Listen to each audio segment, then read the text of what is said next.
déclaration lundi la war a taxaw ban jàngat nga ci am. bon man de franchement j'ai entendu dire qu'il est poursuivi pour diffusion de fausses nouvelles apparemment. Il est en garde à vue déjà parce que par rapport aux propos qu'il a tenus. Et les propos qu'il a tenus, c'est de dire que ces arrestations ont un lien avec les élections locales à venir. Moom loolu la wax ci lu ma comprendre. Mais maintenant, qui peut nier que Farba Ngom est un maire? Qui peut nier que Mansour Faye est un maire? Non mais Bachir moom am na leen lu wax. baal ma mu ñëw lan la wax leneen yokkal ma ko si. mais nee na jàpp takkal bi ñu takkal kii nu mu tudd ministre de la justice ancien ministre bi. Ismaïla Madior. waaw moom waxoon nañ ko. oui mais bon mais man. ah mais loolu waaw déet defal mais déet defal na mais kaay ma wax la kaay ma wax la lenn kii takkal Ismaïla Madior. wax nañ ma ni moom am na si koo xam ne tey il est au pouvoir ba mu nekkee dans les liens de la détention weer bu ne dafa doon yóbbu xaalis këram mais ça veut rien dire ça parce que ku nekk da ngay am tes sources Amadou Diouf nii am na yu bëri yoo xam ne da koy xam balaa moo xew. waaw mais est-ce que du ko wax. non déet c'est vrai da ngay bàyyi ba mu nekk ci place publique. bi nga wax si ni ñu koy waxee aussi. ça dépend si nu ñu la koy waxee. ça dépend si ku la ko wax. ak yooyu noonu léegi yow Bachir. oui yow moom li mu wax. oui est-ce que yow di nga ko wax. parce que yow loolu dugg ko sax. non ci le débat ne se pose pas comme ça. Arrêtez. dama ne c'est dans la livraison. C'est-à-dire que je peux avoir la même information que yow. Oui. mais je le dis d'une manière différente. Voilà. Et dans cette livraison de Voilà. l'information. Voilà. man mën nañ maa bañ a topp yow. ñu topp la. ci waxin mën naa ko wax ci waxin bi la. waaw. Déjà moo tax ni maintenant lui qu'est-ce qu'on lui reproche on saura il est déjà en garde à vue. Lundi il fera face au procureur. J'espère que s'il est poursuivi pour diffusion de fausses nouvelles il aura le même traitement que Arouna Niang. J'espère que s'il est poursuivi pour propos outrage aux bonnes mœurs il sera traité de la même façon que Kairé et Azoura Fall loolu rek lay xaar si ñoom. ok Pape Demba Thioune. Bon, xam nga man seetaan naa un extrait de son émission où il met en accusation le parquet. C'est ça la vérité aussi. Le parquet mu évoqué beneen mbir comme quoi arrestation yi dafa am lien ak li ñu tuddee les élections municipales wala territoriales. Mais c'est par coïncidence mais on n'a pas ciblé des maires. C'est que dans ces pays aussi il faut que xam nga Sénégal aussi il faut c'est sa position waaw d'accord mais parce que dama lay expliquer. Maintenant ça coïncide mais c'est pas parce qu'on a ciblé des maires que ces maires-là sont en prison. C'est par coïncidence. Ils ont été cités dans des rapports et ils ont été des maires et ils ont envoyé en prison. C'est aussi simple que ça sëñ bi. Mais dis-moi un autre maire sénégalais qui est aujourd'hui inquiété ñu topp ko parce que da ngaa nekk maire war ñu topp la wax ma ban maire la mais Sénégal la des fois ñun tamit dañuy bëgg di nekk ci détails yoo xamante ni loolu vraiment amul. yaa ngi dégg c'est parce que lañ leen tudd ci ay affaires loolu la am na ñoo xamante ni ils sont en prison ils ne sont pas maires ils ne sont ni anciens ministres c'est des Sénégalais simples. Alors tu vas dire que ñooñu aussi on est en train de cibler les citoyens sénégalais comme ça non bon beneen bi mooy ci parquet bi et là man j'ai pas aimé ça loolu mu wax parce que quand tu dis c'était programmé on attendait juste qu'il soit là parce que même le bracelet électronique defar nañ ko mais tu es en train d'accuser le parquet de la République parce que yaa ngi ko naan donc yéen kii day ñëw si yéen seen yoon nekkul ci li mu leen di wax te dama jàpp nit bu ñu ko convoqué mu jóge këram ñu ne ko kaa ñuy convoqué déglu la yow lu lay dugal ci kaso bi wala lu lay yóbbu sa kër mu ngi dépendre li ngay tontu pour man. Demba mën naa la jox leen. lan. L'avocat de Moustapha Diop. waaw ba mu génnee nee na. moi quand je suis arrivé tout était prêt pour amener Moustapha Diop en prison.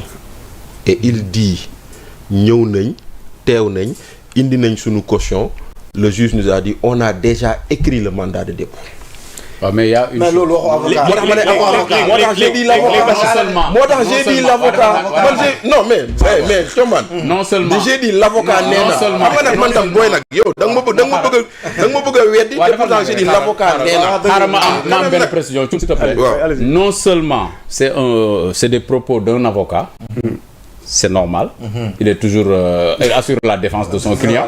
Mais le dispositif bi nekk ci bureau procureur boo duggee ci salle bi balaa ngaa dugg bureau procureur toujours cabinet bi quoi genre. non gis nga foofu ah.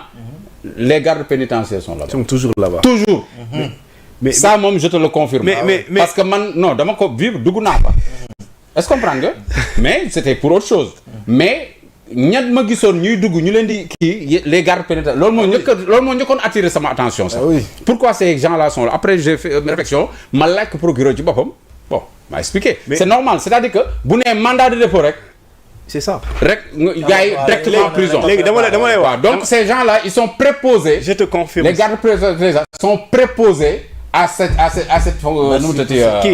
kii grand ñi tàmm di dem parquet de la République gis nga. les gendarmes ont leur bureau. effectivement d'accord ci parquet de la République bi. et l'administration pénitentiaire. non c'est mais comme ñoom ça lay liggéeyal. c'est comme wala da nga bëgg léegi bu waree dugal nit woo ko yóbbu day toog. demal woo leen ma waa gars yi nekk Rebeuss wala seen direction bu nekk Liberté 6. non mais ñu soog a départ. mais quand même c'est pas comme ça. non c'est un dispositif normal. Maintenant puis on a vu les avocats yi wax ne. leur client a été envoyé en prison sans ñu xam lan la notifié wuñ ko dara loolu fu mu am. yow yaa gis sénégalais nit bu ñu envoyé kaso te waxuñ la chef d'accusation bi vraiment loolu fu mu am. moom kay yow mën nga bañ a d'accord ci lu la yóbbee kaso waaye dinañ la wax lii la même bu dee dañ la sàcc nga ginaar nga ne sàcculoo ko kooku beneen débat la mais dinañ la wax li tax yóbbu la sàcc ginaar au moins. merci mais avocats yi nee nañ loolu amul. maintenant ban client la boobu. Farba par exemple les avocats de Farba Ngom. waaw. nee na on lui a pas notifié. nee na xamuñu luñ koy toppee. nee na xamuñu ko. wax nañ ko 2 fois nee na xamuñu ko. non mais liñ koy toppee kay le procureur l'a toujours répété. non mais ñoom nee nañ xamuñu ko.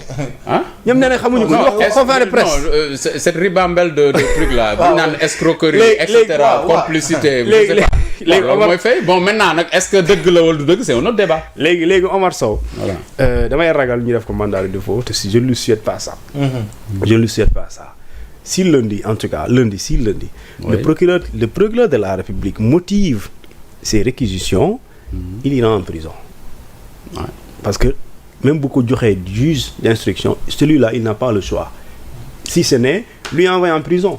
et instruire. Article 39 code de procédure et instruire. 139 code de procédure pénale. mooy c'est obligatoire. Donc Omar Sow sera en prison parce que le pouvoir le voudra. Non, moi j'ai pas. Non. Mais le problème. Mais ça c'est la loi. Mais ça c'est la loi. Il faut faire la différence. Ça c'est la loi. Il faut faire la différence. Mais ça c'est la loi. Il faut faire la différence. C'est la loi. Envoyer en prison avec mandat de dépôt. C'est-à-dire que le mandat de dépôt, bon, on t'envoie en prison. Mais tu n'es pas jugé. Mais oui, on parle pas de jugement. Mais ça c'est le rôle. Non, ça mais c'est pas pour rien que je dis Amadou Ba. Parce que non lay fonctionner. C'est pas pour rien. C'est pas pour rien. C'est pas pour rien. Parce que mën na la jàpp c'est pas pour rien. C'est ça la vérité. Ce n'est pas pour rien, may ma tuuti. Ce n'est pas pour rien que je dis. J'espère qu'il aura le même traitement que Arona Niang s'il est poursuivi pour diffusion de fausses nouvelles. Et j'espère qu'il aura le même traitement que s'il est poursuivi pour bàyyi ma wax la léegi xamul tax même bu ñu ko defee mandat de dépôt instruction bi dafa gën a maanaam c'est plus probable c'est très probable plutôt xamul tax ci article 255 boobu dañ la ne bu fekkente ni le procureur même sans que ñu am plainte d'ailleurs même bu dee amuloon plainte ne serait-ce que d'accord ces éléments yi ma lay wax parce que dañ la ne bu fekkente ni d'accord la diffusion de fausses nouvelles divulgation diffusion etc reproduction aura entraîné d'accord la désobéissance des lois du pays d'accord ou bien saper le moral des populations wala jeter du discrédit sur les institutions ou sur leur fonctionnement le procureur s'autosaisit et dans ce cas quand tu attaques le parquet qui aujourd'hui qui peut être défini comme une institution mais là l'instruction est là mais facilement dina xool yow bu ko neexee mu def ko même si il y a rien qui l'interdit d'ouvrir une information judiciaire pour ne pas dire de vous envoyer en instruction parce que elle est facultative.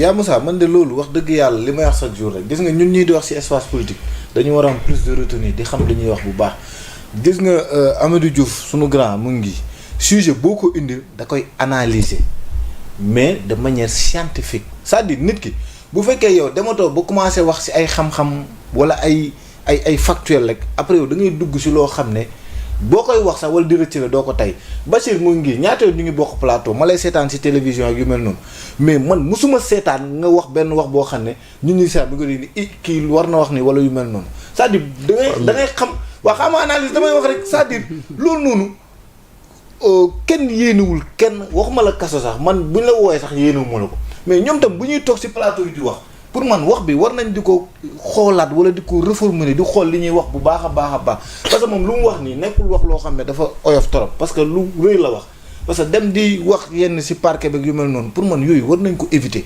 c'est-à-dire ñu dem ci ay débat yoo xam ne moom politique la day politique mais na défendre partem na ko teg ci yoon mais nañu bàyyi justice bi nga xam ne à chaque fois ñun dañ ciy wax loo xam ne dañuy mën a indil seen bopp problème léegi boo problème amee nag ñu ne la diw moo la jàppalu wala diw pour man moom ñu ngi koy woo ci retenue mu gën a xoolaat li muy wax en tout cas man maa ngi koy ñaanal bu demee ñu bàyyi ko mu ñibbiwaat këram mais ñoom nañuy xoolaat bu baax li ñuy wax ak li ñuy argumenté loolu daal laa amul. Choban xam nga nag qu'est-ce qui différencie ce que tu dis là Amadou Diouf bu ngay tudd ak man comme il te l'a dit ça dépend du rendu xam nga en réalité le journaliste foofu lay wuuteel ak ñeneen ñi le journaliste il sait c'est quoi l'éthique et c'est quoi la déontologie. mais grand Omar Sow tam war na ko xam. yàgg na ci espace bi mais yàgg na ci espace bi aussi. non c'est que il faut savoir se couvrir. defal nag une information.